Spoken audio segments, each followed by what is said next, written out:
Girls, alagaan ninyo ang inyong nobyo, dahil napakaraming tukso sa panahon.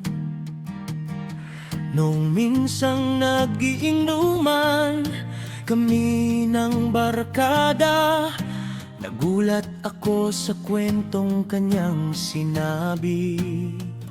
Tinanong ko siya, pre, kumusta na kayong dalawa? Ngumiti lang siya at agad na sumagot. Single na ako ngayon, wala nang nagbabantay, kaya maraming babae ang agad lumapit sa kanya. Hindi ko alam kung totoo ba o hindi, pero marami ang natuwa sa kanyang sinabi. Kaya girls, huwag masyadong kampante, dahil minsan ang pag-ibig ay biglang nagbabago. Girls, alagaan ninyo ang inyong nobyo,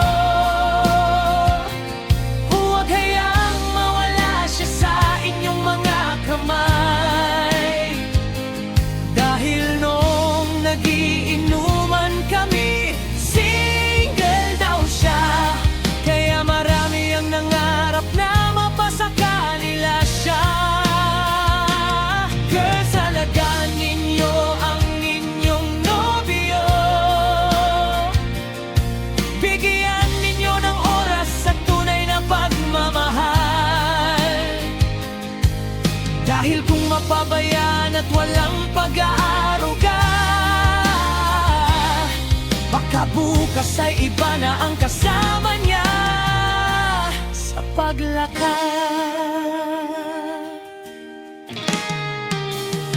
Hindi lahat ng lalaki ay pare-pareho ng ugali, pero may ilan na talagang magaling manloko.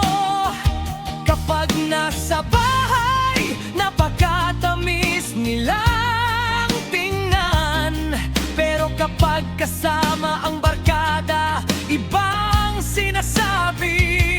Naaalala ko ang kanyang mga pangako, na hanggang pagtanda raw ay magkasama sila. Pero sa isang gabing medyo nakainom siya, lumabas lahat ng kanyang nakatagong iniisip. Kung may problema kayo, pag-usapan ninyo, huwag hintayin ibang tao ang kanyang pakinggan, dahil ang pag-ibig ay hindi lang puro salita at pangako. Kailangan din ito ng pag-aruga araw-araw. Girls, alagaan ninyo ang inyong nobyo,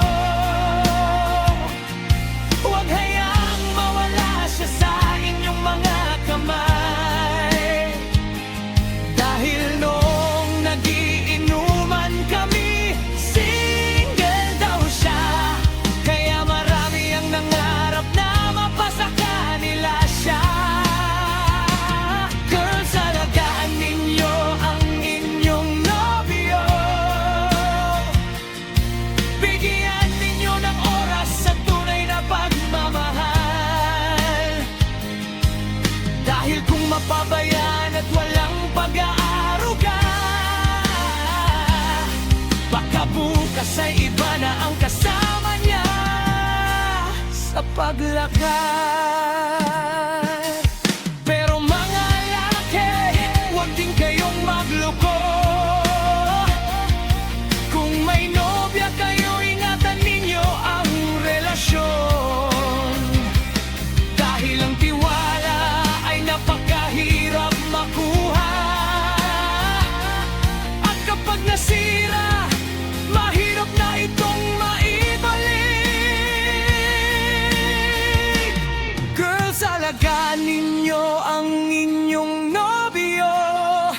Mga lalaki, alagaan ninyo ang inyong pag-ibig, dahil ang relasyon ay hindi isang laro. Ang pusong ito ay hindi dapat gawing libangan. Girls, alagaan ninyo ang inyong nobyo, dahil nung nagiinuman kami, single daw siya. Isa itong paalala sa lahat ng nagmamahalan, na ang tunay na pag-ibig ay dapat ingatan